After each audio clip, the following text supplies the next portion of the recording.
nation, and a million faces formed together, made for elevation. I'm a soldier, won't surrender. Faith is like a fire that never burns to embers. The voice of the unheard. Love is the answer. I gotta speak it, believe it, that's how I feel inside. I can't sit here quiet. You can take my heart, you can take my breath when you pry it from my cold dead chest. This is how we rise up. Heavy as a hurricane, louder than a freight train. This is how we rise up. Heart is beating faster, feels like thunder. Magic static, call me a fanatic. It's our world, they can never have it. This is how we rise up. It's our resistance, you can't resist us.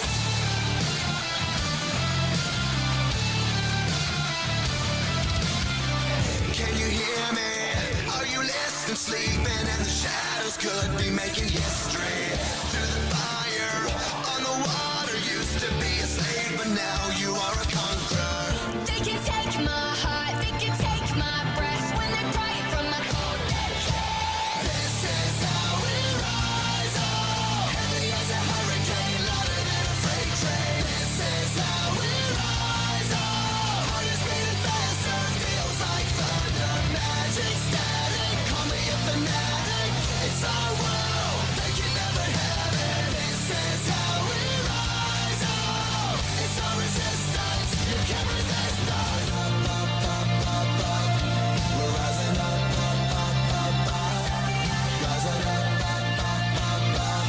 we're rising up, rising up, we're rising up. This is how we rise up. It's our resistance, you can't resist us. This is how we rise up. Heavy as a hurricane, louder than a freight train. This is how we rise up. Heart is beating faster, feels like thunder. Magic static, call me a fanatic. It's our world, they can never have it. This is how we rise up. It's our resistance, you can't resist us. Welcome, everybody, to another episode of Straight Talk with Joe Vollano. I feel like we haven't been here forever. You know, we took We had one Sunday off, and it feels like I haven't seen you guys in weeks, and I know that is not the case. But welcome. For those of you who are new to the show, I am Joe Vollano. I am your host and your guiding light through all this craziness going on in the world today. And we have so much to talk about. You know, a lot has happened. We had the press conference from the president today, which I didn't really have all the pieces I wanted to put together yet, but I scrambled through the last 2 hours, putting some sound bites together. So we're going to go through the president's press conference today and his crazy thoughts, him and his administration, on what they think they can do to the American people. It's just funny now that all of a sudden, you know, they don't care. Freedom of choice doesn't matter anymore. Your body, your choice does not matter anymore. And I just hope they remember this when Republicans or when conservatives start getting power back and we start implementing some stuff. So I just hope they remember it, and we'll use their words to get right back at them. And so we're going to talk about that. We have a lot of stuff going on in the city. So obviously a lot of you here are from the city. So, you know, this show always works best when you are involved and you participate. So if you want to call in, 203-679-9610. That number will change after next week. We're doing some upgrades again in the studio. We are getting fiber run into the studio. So we're pretty excited about that. So we're going to be a lot faster, a lot cleaner, and I think everyone will enjoy it. It will enhance the experience for you guys here, hopefully. And if you don't want to call in, you could always email us, straighttalkjv@gmail.com. Or, of course, I already see the message board is going up and blowing up here already. So let's see. What's everyone talking about already? Wings, and we got, oh, the wedding was great. The wedding was absolutely terrific. I ended up getting food poisoning for the next 2 days afterwards, though. So it was not a fun weekend for me after the wedding, but the wedding was absolutely phenomenal. Council meeting, we'll get into that. The council meeting itself was pretty boring, other than if you get the 2 minutes that I had the chance to speak. But the after council meeting is when all the fun happened. But we'll get into that. Hopefully we'll have some time. Eric, I did hear about what happened and what was said, and we could talk about that privately. Since you are my neighbor, we could talk about that privately later on. But let's dive right on into it. We got a lot to talk about. So let's start with the local stuff, and we'll try to run through this, because I know everybody's amped up about President Biden today, and everybody, I'm sure, is extremely excited about what he talked about today. So we're actually going to discuss it. But let's talk about, when you talk about vaccines and stuff, if no one's seen it, I'm going to play a clip of it back in July during a press conference, a White House press conference, where the government said, it isn't our role to sit there and do mandated vaccines. So, of course, this government's hypocritical as it is. Both sides, Democrats and Republicans, are both hypocritical when it comes to things down in Washington. But nothing really tops this. So we'll get into that. But first things first. Everyone remembers we had a show about Guy Scaife, and his court case, his trial was supposed to start yesterday with jury selection. But apparently, the council has decided to settle with Mr. Scaife, who was the previous city manager, after they wrongly fired him back in 2017. So the great thing about this is, one, they haven't given us any, because remember, the taxpayers are the ones who are paying for this. So we end up having to pay for it. And the problem is, they're going to try to hide as much of it as possible from us. So they said they cannot release anything on it now because it hasn't been signed yet and fully executed. I look forward to that happening. And we have been assured from the town city manager, Tim Kuhn, that it would be released after it's been signed and fully executed. Now, I have not heard at this time that anything has been sealed. So no documents should be sealed. If the taxpayers of the city of Meriden are paying for this, and it has to do directly in regards to a city manager and council people and city employees, the taxpayer should have every right to know exactly what was found, what was accused, and the city's rebuttal to that. Every single citizen has the right to that information. And anybody who pushes to have those records sealed should be thrown out of office or dismissed from their position in city government. Plain and simple. It is that simple. If you are going to try to hide what really happened, then you deserve to be nowhere near leadership roles in this city and in this government. And that was touched on.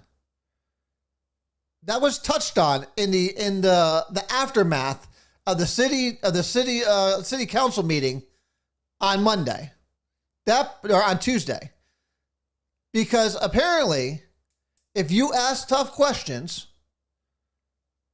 and you demand accountability from your elected officials and leadership within the city, you are not looking for accountability. You're a bully. That's what a counselor accused myself of. I am a bully for wanting to hold my city officials accountable for what they do and what they say. And they feel they answer to nobody but themselves. But we're going to get more into that. because it was surreal what I was hearing, and it was disturbing that people of this city have elected these people to run the city. But again, we'll get into that. Guy skate first. So again, that was settled, and I'm taking it still. It's going to cost us somewhere around, if I'm a betting man, I would say it's going to cost the city taxpayers around, when all is said and done with lawyers and everything, about $2 million, if not more. That's what it's going to cost us. But every single person here that is on this program should be making sure their city officials, their city representatives know that they do not want these records sealed, and that they want to know what the allegations were and what the rebuttals were. We have a right to know. So I'm going to leave it at there for Guy Scaife right now, because we got so much more to get into tonight.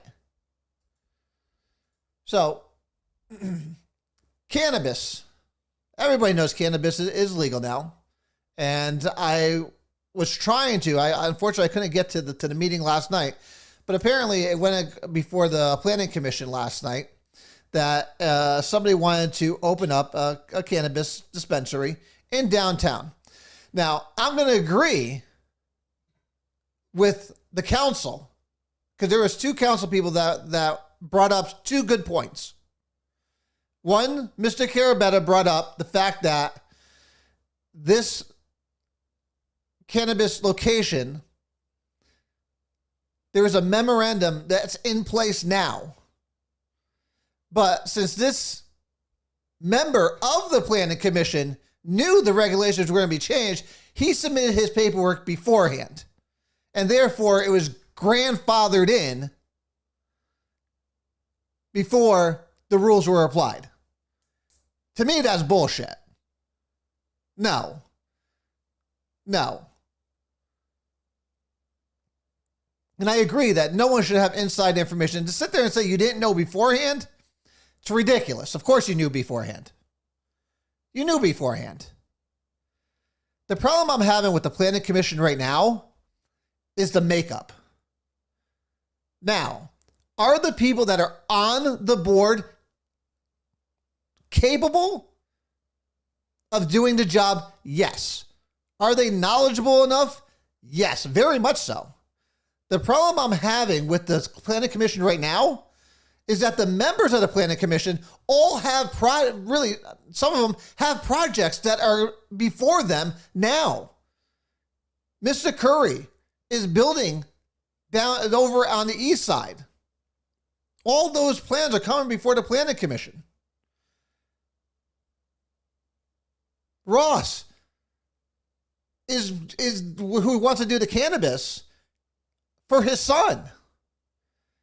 But all that is coming before. So to sit there and say that, I hate to say, people say all the time in Meriden, the Good Old Boy Network, this is what they're talking about.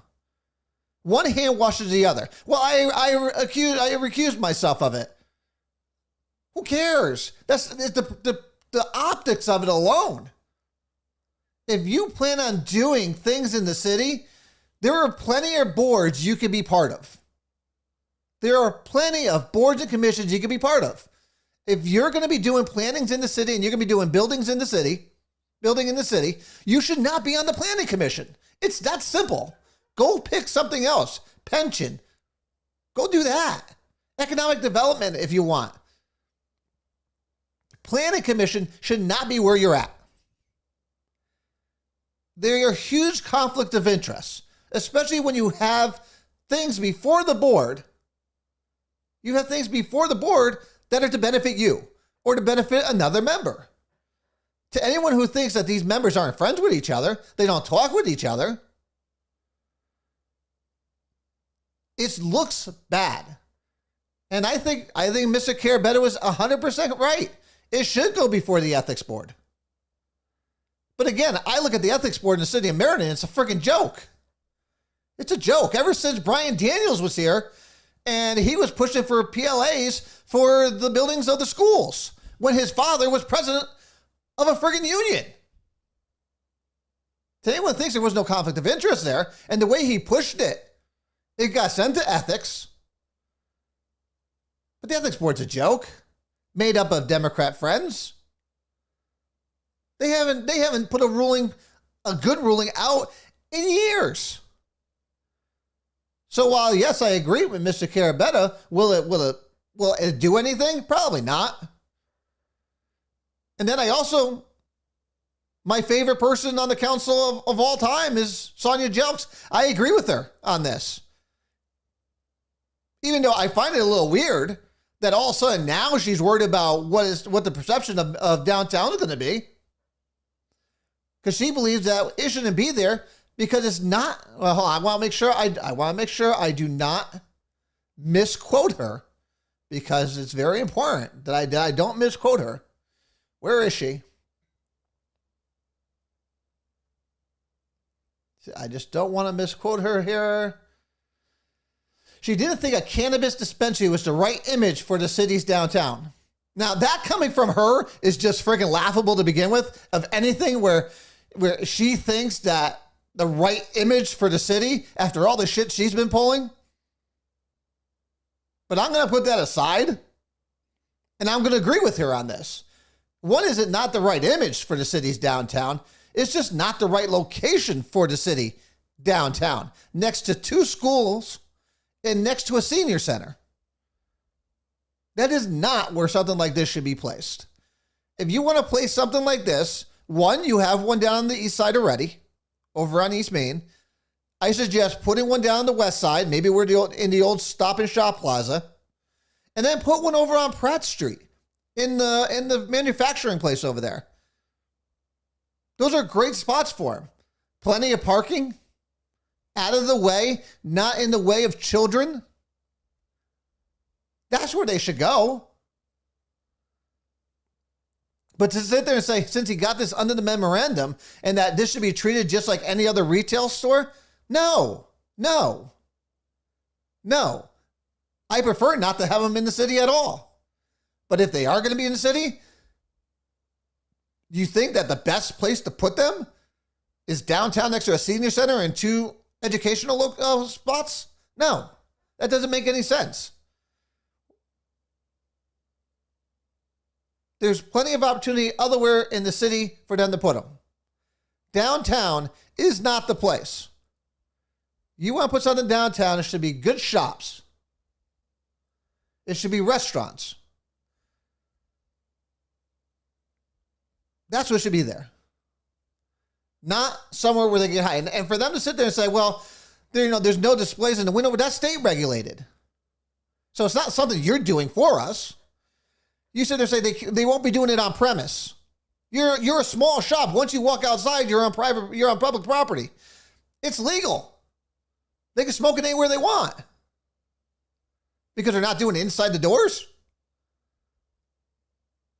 So many problems with it.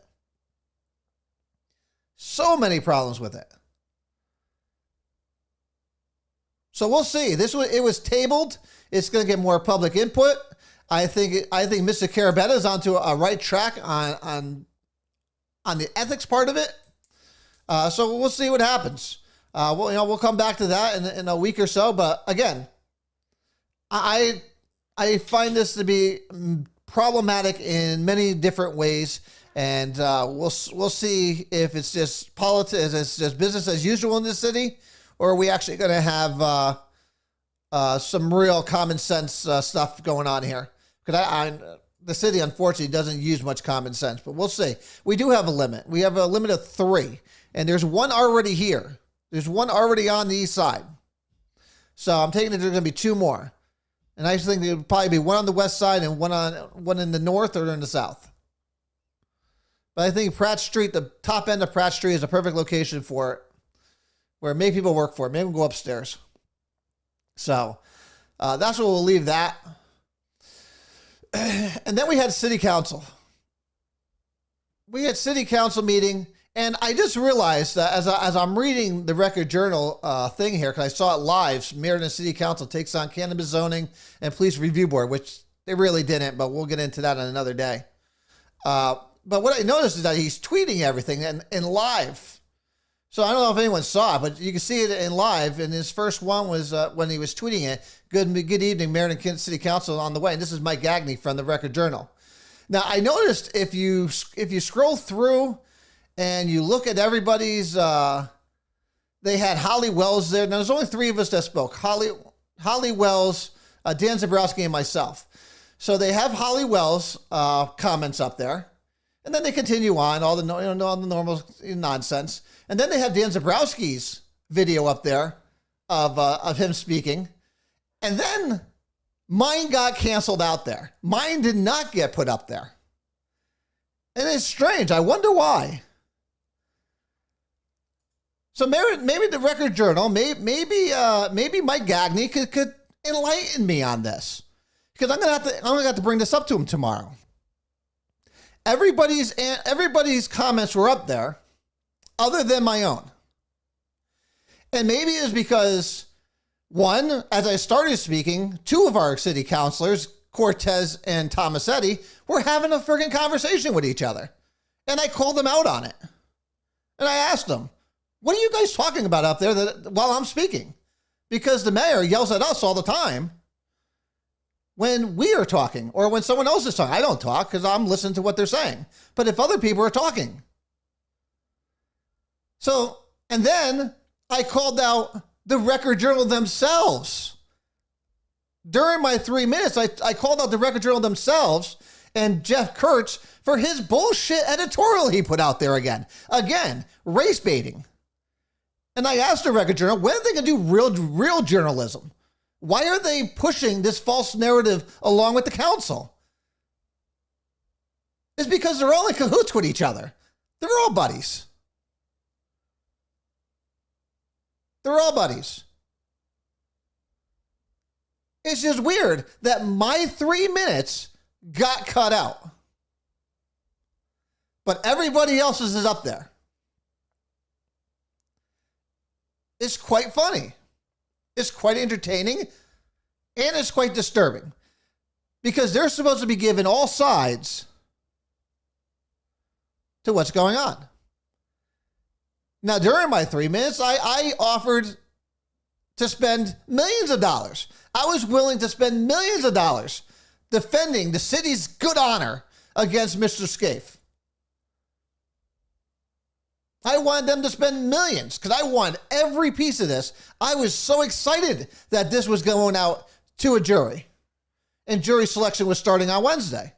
I was excited about it. I knew it was too good to be true. Because there's no way in hell they were ever going to let the people see what really happened. But we're going to push to make sure we understand what happened. But then to take my time away, and then of course we talked about during my 3 minutes, I called out again. I called out Sonia Jelks for her false narrative, and we had nice gestures back and forth. We were talking about, and like I told the city council, because they told me, well, we have to keep civility. Civility's gone. Between the council and the people, listen, you have a council that's called 68% of this city racist. You have a city council that is called the police department and our police officers racist, and that they beat people for no reason. And you want to talk about civility? Really? You put a perception that Meriden is racist and their police officers are abusive to the citizens, and you want to talk about civility? Really? No, you'll get my honest opinion on it. And I'll ask the honest questions and the hard questions. Whether you like it or not, I don't really care. So I have to say, for two counselors, they were not very happy with me after my 3 minutes. And Cortez and Tomasetti, especially Tomasetti, I wish I had it on tape. I thought it was hilarious. Tomasetti lost her fucking mind. But that's not the first time. Listen, that's what liberals do. Liberals can't have a conversation or a debate on the issues. This is how it went. First of all, I gotta say, I was a little excited to see her coming my way. To be completely honest, I won't say I won't. I wasn't. After the meeting was over, I was sitting there talking with, again, my fan club, and she made her way around. And then she stopped to talk with somebody else. And I was like, wow, is she coming over here to yell at me?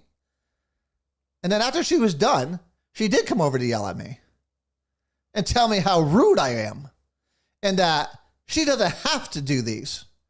So she goes, so let's just play this out as it happened. And she told me that she had an issue. If I had an issue, that I should call her. And she said, I told her I didn't have her number. She said, it's on the city website. Okay, but if you have an issue with me, why am I calling you? I'm reacting to what you're doing. If you have an issue with me, this phone, here it is, because I know she's listening right now. I gotta guarantee she's listening. There you are, Miss Tomasetti. By all means, here's the phone number, 203-679-9610.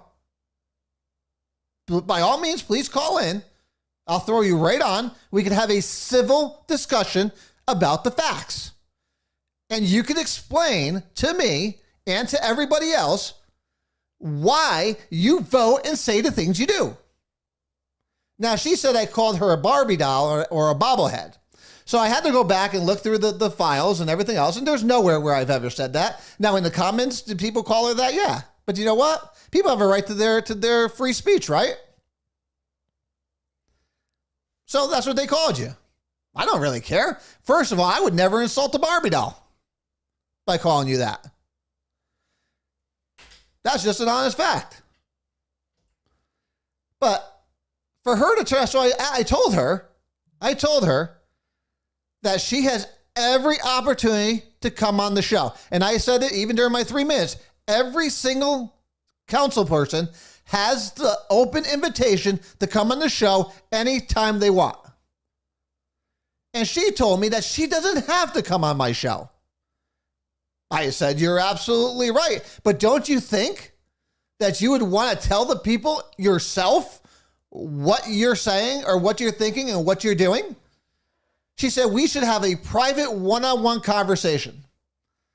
I said, oh, great. We could have a one-on-one private conversation. But I told her I'm going to record it because I want to make sure the people understand where you're coming from. And she said, oh, no. If you're going to record it, then we're not doing it. I'm like, what? I was like, what sense does that make? What sense does that make? She said, so why? So you could go on there and bully me? First of all, I don't bully anybody. And I told her, you could go back and look. You could go back and look at all the interviews that happened before. I was like, they were all treated with respect. There's only 2 rules when you come on the show. Don't try to BS us. And be polite. We're polite. It's very simple. Those rules apply to everybody. Everybody.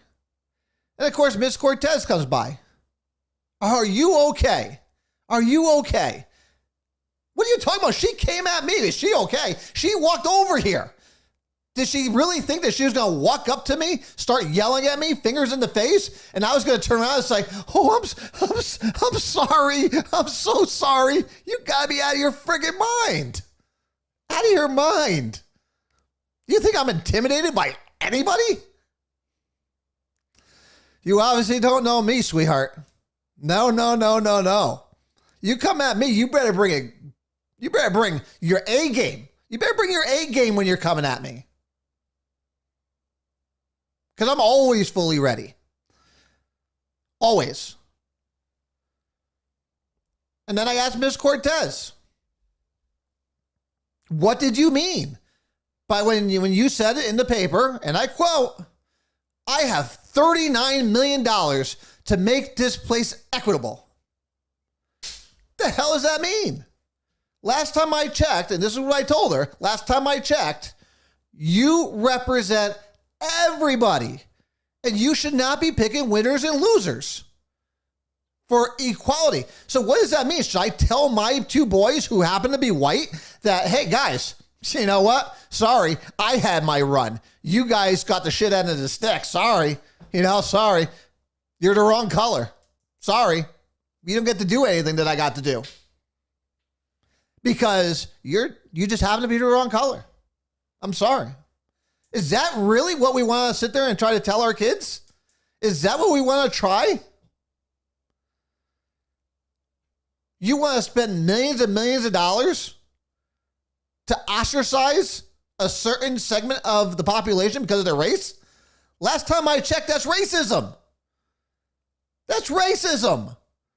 But see, nobody calls them on it. And when you call them on it, they get mad. And Tomasetti, of course, goes to the normal shit. Oh, Joe, come talk to me when you win an election. And I always said it. I say it here. I say it to my kids. I say it to everybody I know. Anytime you're arguing with a liberal and they go personal, you know you won. And you're probably best just to sit there and let them walk away.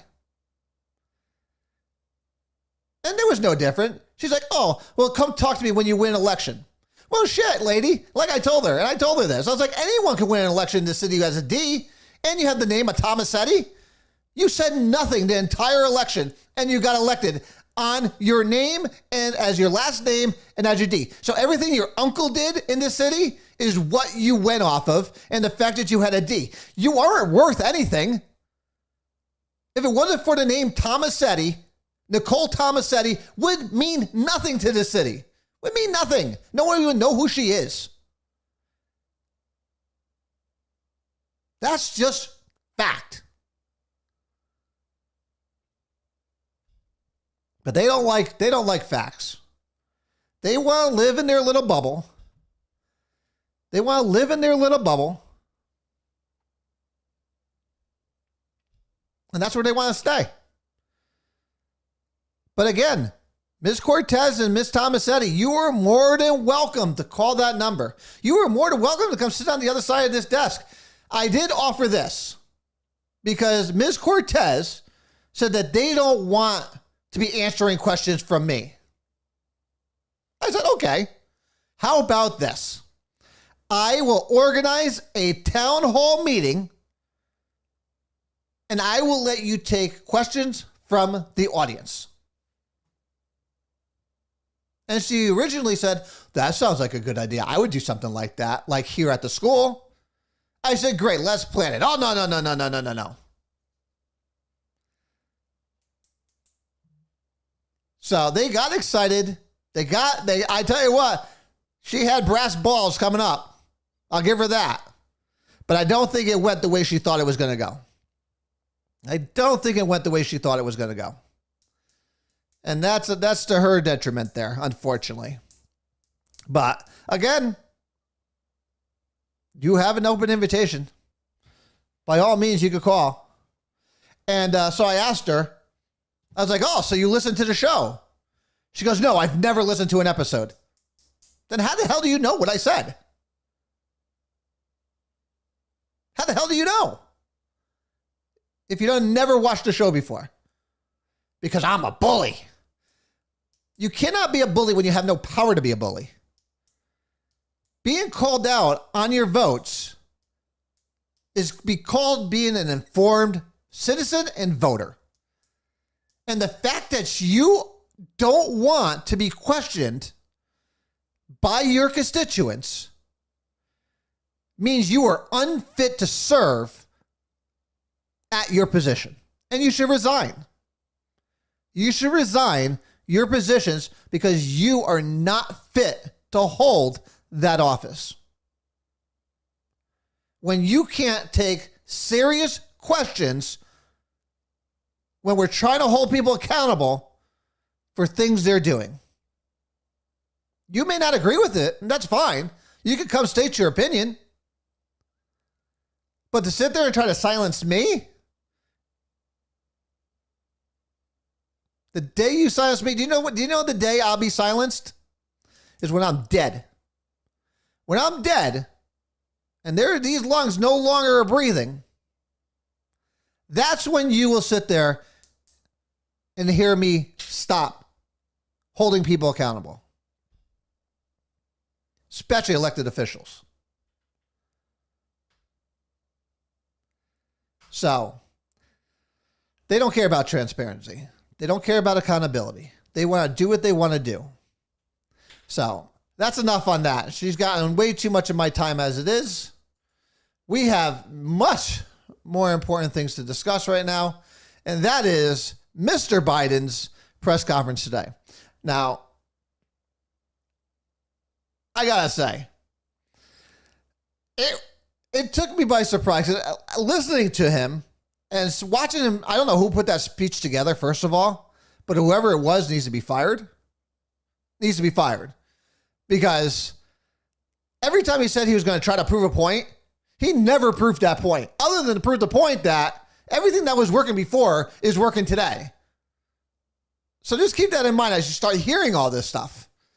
So, but we have to start back in July with our good friend Jen, when she said what the role of the federal government is when a reporter asked her specifically, should the government be in the business of making requirements?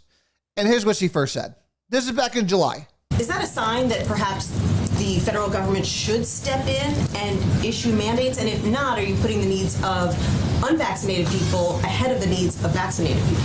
Well, I think the question here, one, that's not the role of the federal government. That is the role that institutions, private sector entities, and others may take. That certainly is appropriate. Also, local communities are going to take steps they need to take in order to protect people in their communities. I will say we understand her frustration, and we understand the frustration of leaders out there and public voices who are trying to say the right thing, advocate for the efficacy of the virus, save people in their communities. So what she's talking about is, one, private enterprises' rights. Let me get this off of here. Private enterprise rights, where the government's not going to be dictating what you can or cannot do in your business.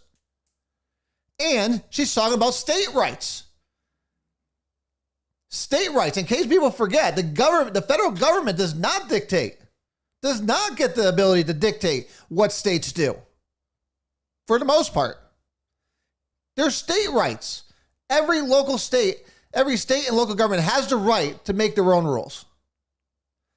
And if they think that something should happen, then they can sit there and mandate it.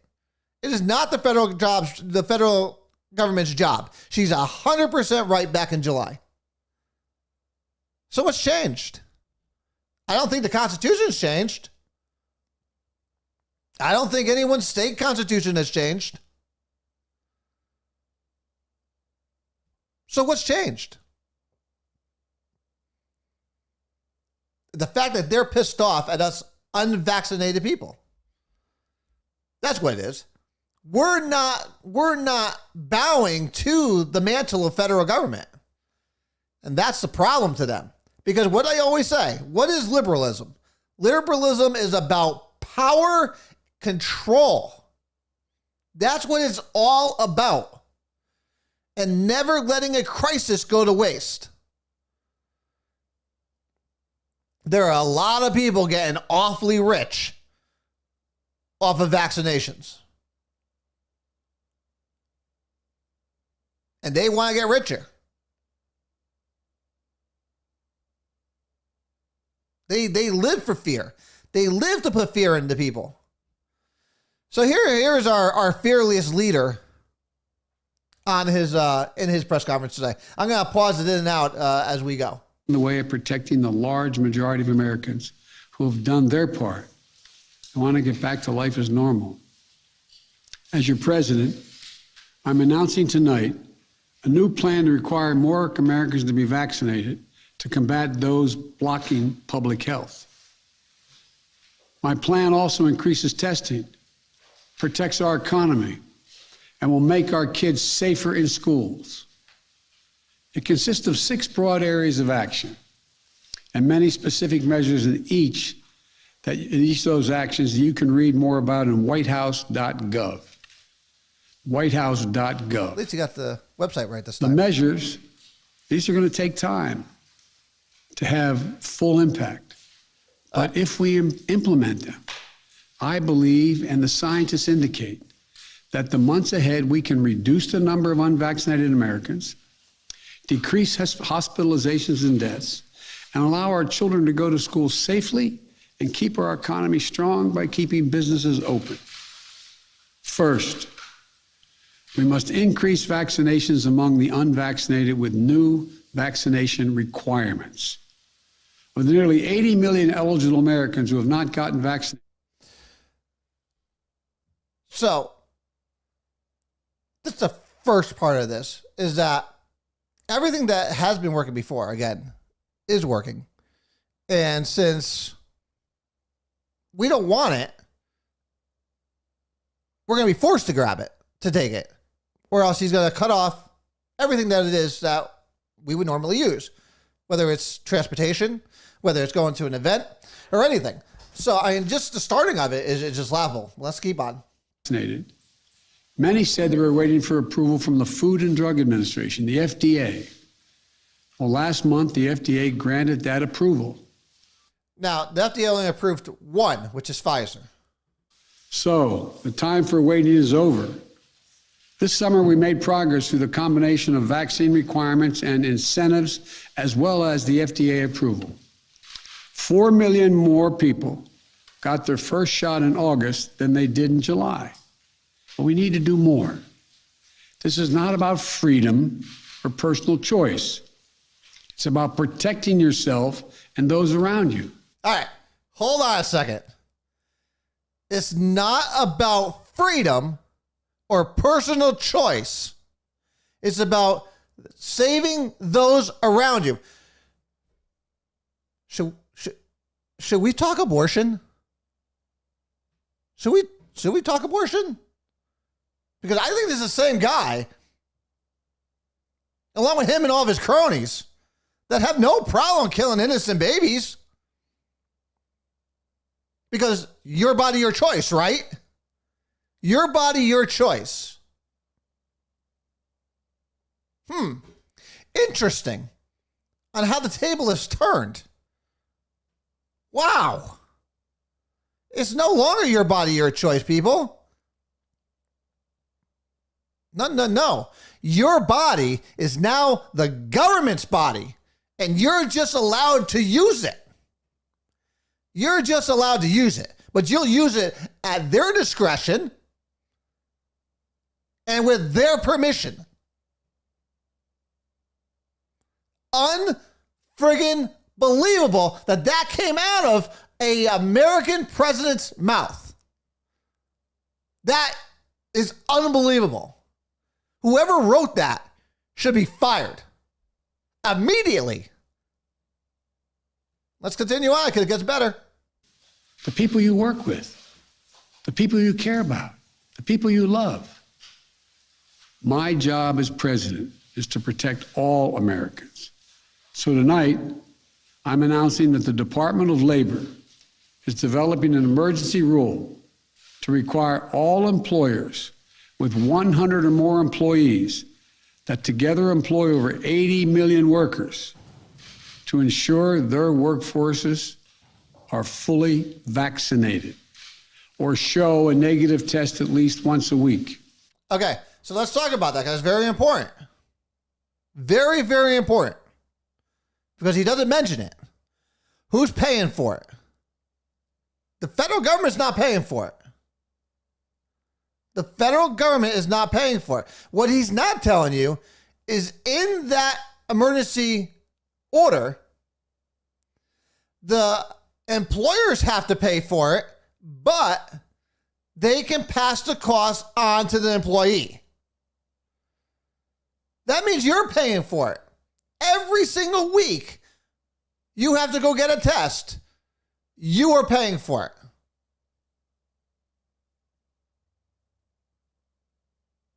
Unbelievable. Again, follow the money. This is all about money. Money, control, and power. That's what they are all about. But they're not going to tell you that unless you read the fine print.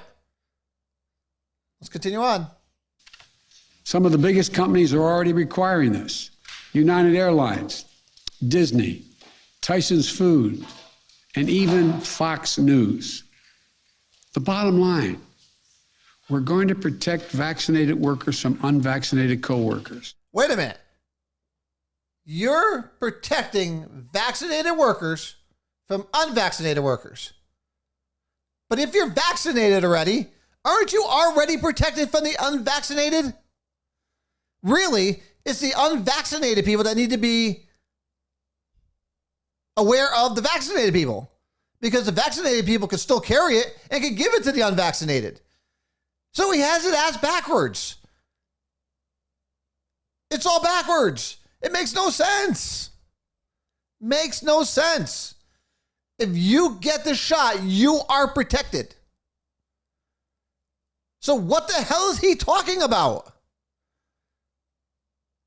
So I guess the point is, unless 100% of the people unless 100% of the people are vaccinated, what's the point of going to get it? You can get it anyways, apparently. What are you talking about, Crazy Joe? I don't get this. Do they hear themselves? Do they read these things before they throw this dumbass out there to read it? We're protecting the vaccinated from the unvaccinated. But you're vaccinated. So who cares about the unvaccinated? The unvaccinated should be worried about the vaccinated. Absolutely crazy. Blows my mind. And people fall for this shit. Let's continue on. We're going to reduce the spread of COVID-19 by increasing the share of the workforce that is vaccinated in businesses all across America. My plan will extend the vaccination requirements that I previously issued in the healthcare field. Already, I've announced we'll be requiring vaccinations of all nursing home workers who treat patients on Medicare and Medicaid because I have that federal authority. Which he does. But do you know what he'll be talking about next week and the week after? Well, we have a and I love how they use this. We have a shortage of beds. No, you don't have a shortage of beds. And that's one of the biggest misconceptions of this whole pandemic. There's never been a shortage of beds. There's been a shortage of healthcare workers, because there are a lot. And you go on social media and you have a lot of healthcare workers who do not want to be vaccinated and that are being forced to leave their job. And they are. Now, remember, state rules state you have to have, for every number of patients, one nurse, one doctor. And when you don't meet those ratios, they consider that to be, we're full. We have no more beds. It's the play on words that they don't want to tell you about. It's not the fact that they don't have beds in the hospital. They don't have the proper number of staff, just like every restaurant out there right now. You look at here in Meriden, Dairy Queen's closed 3-4 days out of the week now because they don't have staff. Hospitals are the same thing. It's the same thing. It's not that they don't have beds. It's just they don't have enough nurses and doctors to sit there and take care of these people as they shouldn't. These plays on words is what gets people with misinformation. Let's continue. Tonight, I'm using that same authority to expand that to cover those who work in hospitals, home health care facilities, or other medical facilities. A total of 17 million healthcare workers.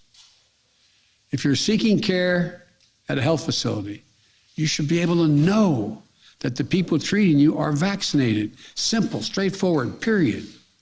I think if I'm in a hospital, I don't give two craps who's taking care of me right now, as long as I'm being taken care of. But that's my own opinion. Next, I will sign an executive order that will now require all executive branch federal employees to be vaccinated, all. And I've signed another executive order that will require federal contractors to do the same. If you want to work with the federal government and do business with us, get vaccinated. If you want to... Now, again, if I'm a contractor, I work for a private industry, I shouldn't have to be vaccinated. And for the federal government to try to tell me that I should be, I see about 1,000 lawsuits coming already. And that's just going to cost us taxpayers even more. Do business with the federal government, vaccinate your workforce. And tonight, I'm removing one of the last remaining obstacles that make it difficult for you to get vaccinated. The Department of Labor will require employers with 100 or more workers to give those workers paid time off to get vaccinated.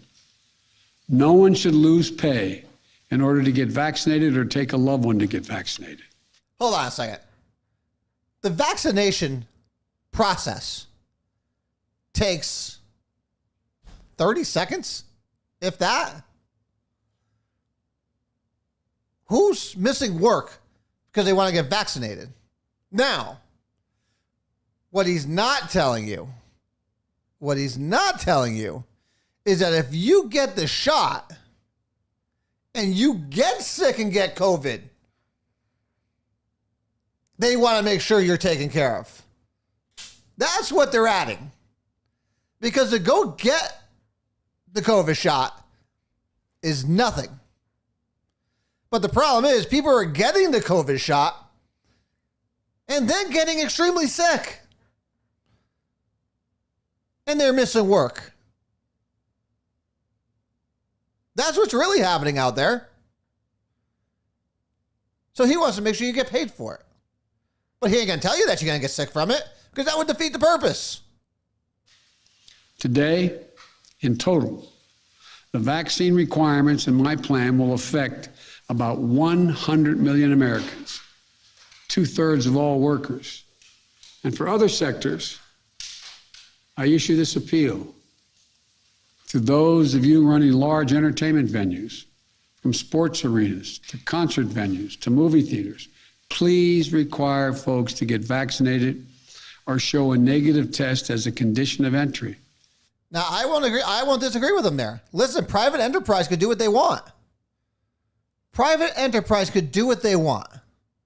If you want to have your people vaccinated and that's what you require, so be it. You're a private enterprise. I don't care. The government's role is not there to interfere with you. So, in this aspect, I agree with them. I mean, I don't go to concerts and these things anyways because I just don't like crowds. Believe it or not, I know people don't think I don't like being around people. Nothing against people, but I'm not a big person. I'm not a big people person. I know it's hard to believe, but I'm not. I don't like crowds, so I don't go to these things. But again, if these private enterprises want to make sure that people are either vaccinated or have a negative test, so be it. Be it. I'm all for that. They can do whatever they want. That's what's great about this country. And to the nation's family physicians, pediatricians, GPs, general practitioners, you're the most trusted medical voice to your patients. You may be the one person who can get someone to change their mind about being vaccinated. Tonight, I'm asking each of you to reach out to your unvaccinated patients over the next 2 weeks and make a personal appeal to them to get the shot. America needs your personal involvement in this critical effort. My message to unvaccinated Americans is this: what more is there to wait for? What more do you need to see? We've made vaccinations free, safe, and convenient. The vaccine has FDA approval. Over 200 million Americans have gotten at least one shot. We've been patient, but our patience is wearing thin, and your refusal has cost all of us. Joe, you can take your patience shove straight up your ass. I don't care. I'm not here for you or for anybody else to be whether or not you're fed up with the amount of time I want to take the vaccine, if I even want it. We live in America where we can decide on our own whether or not we want to take the vaccine or not. You can be pissed off all you want about it. I don't really give a shit. Who are you? Who are you? Because you're the president of the United States? You're going to tell me how to live? No. No. You're not my ruler. You could let other people who want to believe that nonsense. Screw them. I'm not doing that. So that was the first part of his little thing of mandates for everybody. Yeah, but almost North Korea. If we keep on letting him do what he wants to do. So then he got into booster shots, which is always a huge thing of me. I love talking about booster shots because, again, what is it? It's just another payday. It's just another payday. It's another payday for the pharmaceuticals. It's another payday for the healthcare system. It's another payday for politicians. That's all it is. So, so for us now to sit there and say, oh, well, we're going to sit here and talk about everyone should have a booster shot. Really? Really? Because people who are still vaccinated now are still getting sick. You think that booster shot's going to solve the problem? Let's hear what he had to say. Keep it that way. Keep you safe. That's where boosters come in. The shots that give you even more protection than after your second shot. Now, I know there's been some confusion about boosters, so let me be clear. Last month, our top government doctors announced an initial plan for booster shots for vaccinated Americans. They believe that the booster is likely to provide the highest level of protection yet. Of course. Okay. So let's take him for that. Let's take him for that. So if all the vaccinated people who are already well protected from getting the vaccine again, like he stated before, if they get a booster because that's what they want to do, aren't they even more protected from us unvaccinated people? Right? So they're even more off. So again, why go after the unvaccinated people? It's crazy. Oh my God. Oh, wow. Look at this. Believe they don't know. Joseph Jr. has joined the group. Hello, sir.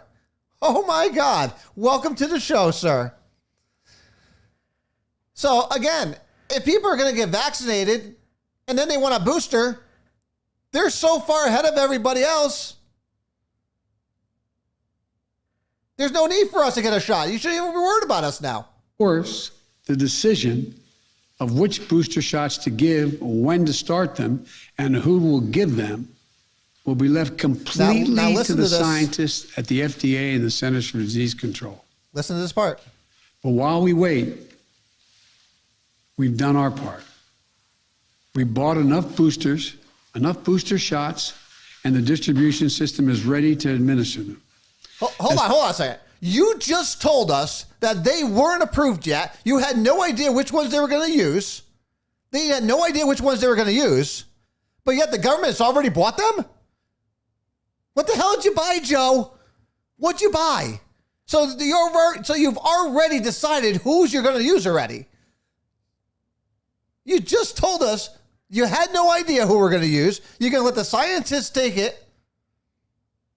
And then all of a sudden you're still telling me now, well, we already bought them. So obviously those are the ones you're going to use. Who got paid off on this? Who got paid off? You can't sit there and tell me, Mr. President, you can't just tell me that you have no idea who we're going to use and you're going to let science dictate it and then tell me you already bought them. Who did you buy? Crazy Joe and his friggin' bunch of thieves. Unbelievable. Let's continue on. As soon as they are authorized, those eligible will be able to get a booster right away in tens of thousands of sites across the country for most Americans at your nearby drugstore and for free. The third piece of my plan is keeping, and maybe the most important, is keeping our children safe and our schools open.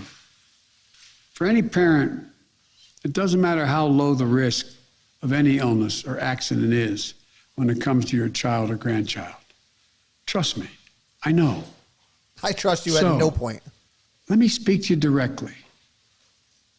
To help ease some of your worries. It comes down to two separate categories. Children ages 12 and older who are eligible for a vaccine now, and children ages 11 and under who are not yet eligible.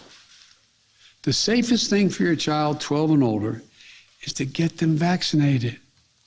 They get vaccinated for a lot of things. That's it, get them vaccinated. As with adults, almost all the serious COVID-19 cases we're seeing among adolescents are in unvaccinated 12 to 17-year-olds, an age group that lags behind in vaccination rates. So parents, please get your teenager vaccinated. What about children under the age of 12 who can't get vaccinated yet? Well, the best way for a parent to protect their child under the age of 12 starts at home. Every parent, every teen sibling, every caregiver around them should be vaccinated. Children have 4 times higher chance of getting hospitalized if they live in a state with low vaccination rates rather than states with high vaccination rates. See, now that's just again a play on words. It's just a play on words because there are some smaller states that have a lower vaccination. Doesn't mean that there's less people that are vaccinated. When you have a bigger state, that's already been disproven. But yet he keeps on saying it. But he did go after governors, though. And here's where we went next. And tonight, I'm calling on all governors to require vaccination for all teachers and staff. Some already have done so, but we need more to step up. Vaccination requirements in schools are nothing new. They work. They're overwhelmingly supported by educators and their unions. Right there. So they're already approved by their educators and the union. So everybody's so psyched to have them. So then what are we talking about? Then why are teachers not getting it? Okay, so your union friends are for it. It's not like the government and these governors in these states are not saying you can't get vaccinated. That's not what they're saying at all. They're saying you can't force people to get vaccinated. You can't force people to wear a mask. So, yeah, okay, so you have your board that's on, you have your unions and your teacher unions that are on board with it. Okay, if they're on board with it, then go get vaccinated. But the problem is a lot of these teachers aren't getting vaccinated. They're not. Because they don't want to. They just don't want to. And that's their right as an American. It's just craziness to me that, again, whoever wrote this speech should be immediately fired.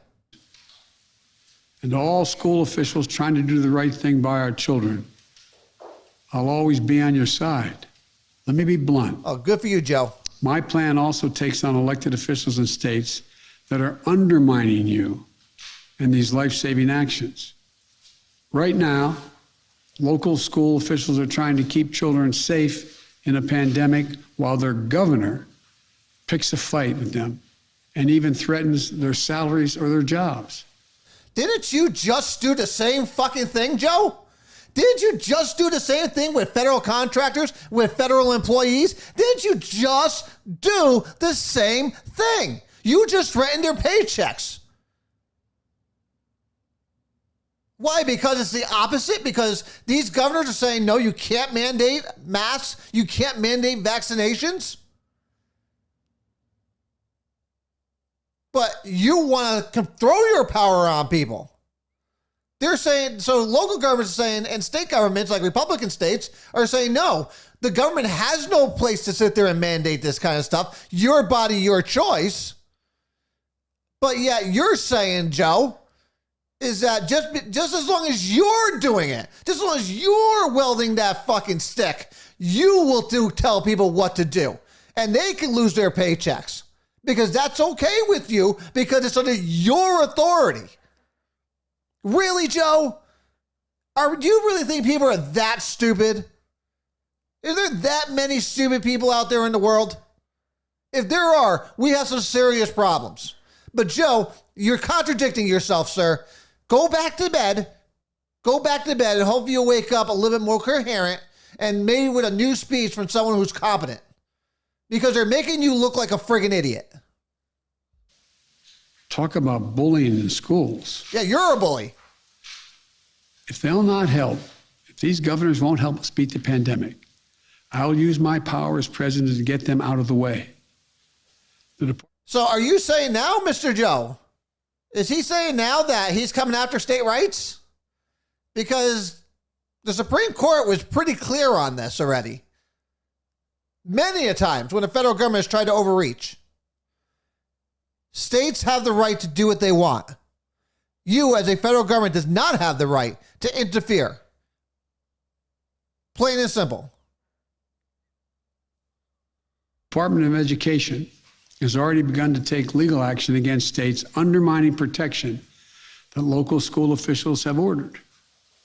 Any teacher or school official whose pay is withheld for doing the right thing, we will have that pay restored by the federal government 100%.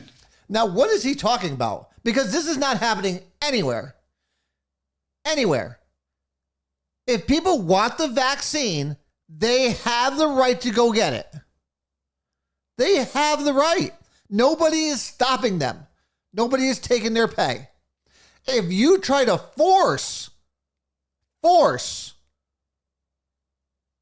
people to get a vaccine or to wear a mask, yes, the state is taking action because that's illegal.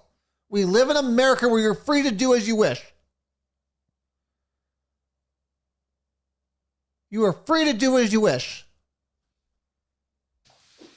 I promise you, I will have your back. Oh, he's got your back. The fourth piece of my plan is increasing testing and masking. Yeah, well, we want to get into that because he's an idiot.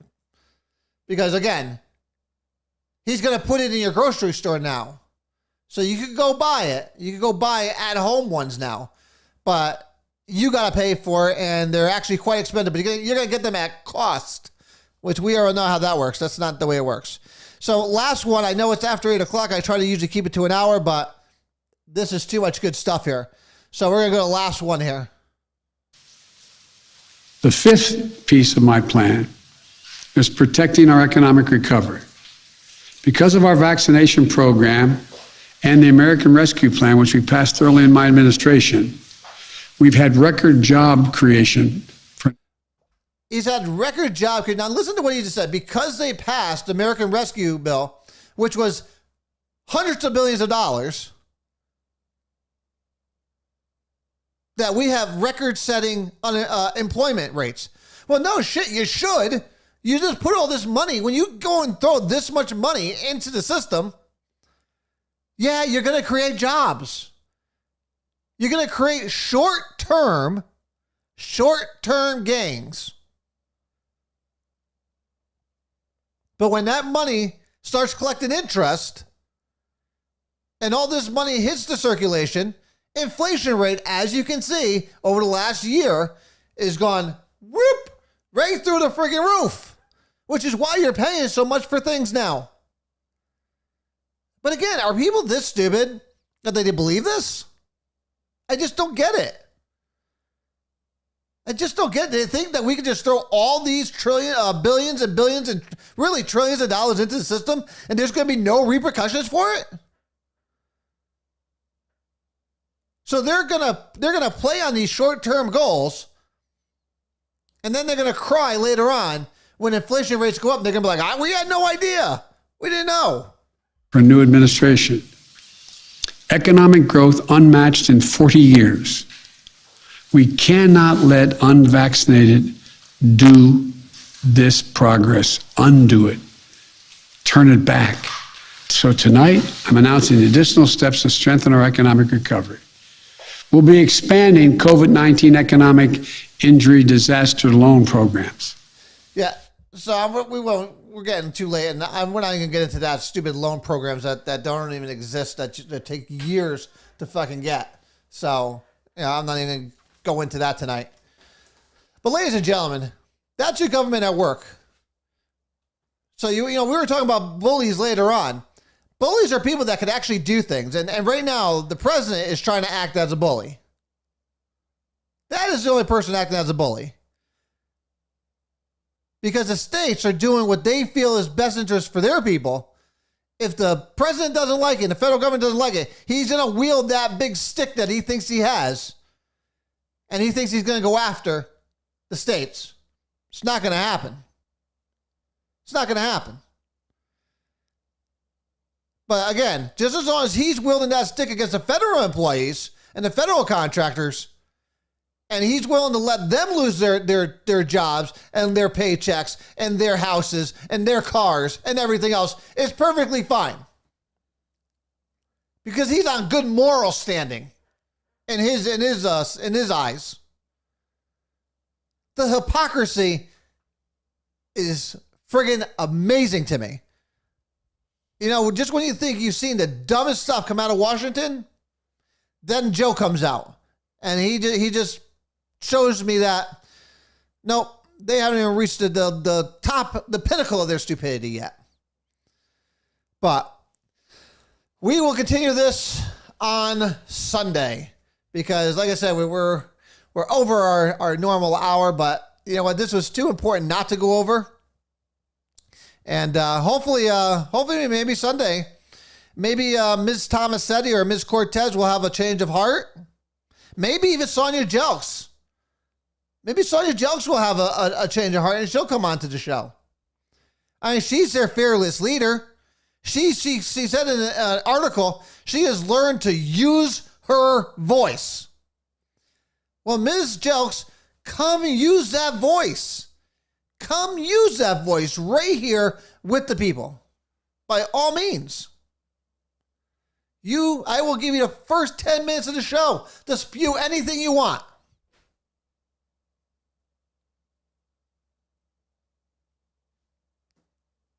Come. I'm waiting. You know my email. You know my phone number.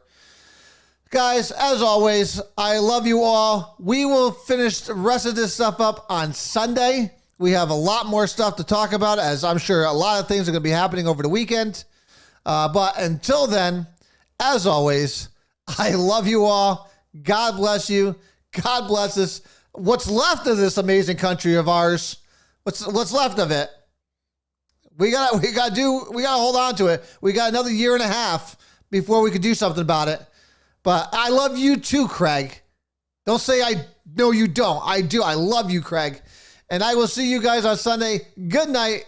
Be safe. And God bless the great United States of America. Love yous. Bye.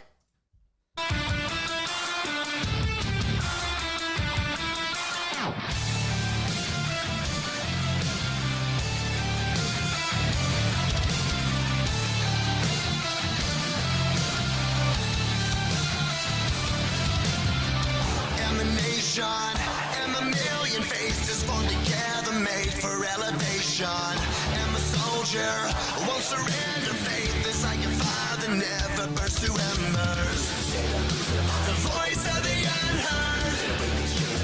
Love is the answer. I gotta speak and believe it, that's how I feel inside. I can't sit here quiet. You can take my heart, you can take my breath when you're crying from my cold dead chest.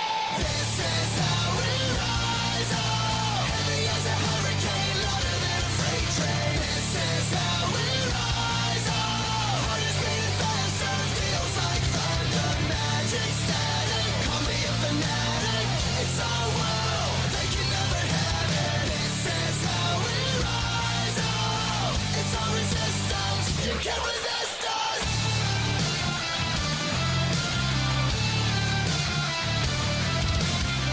Can you hear me? Are you listening? Sleeping and the shadows could be making history. Through the fire, on the water, used to be a slave, but now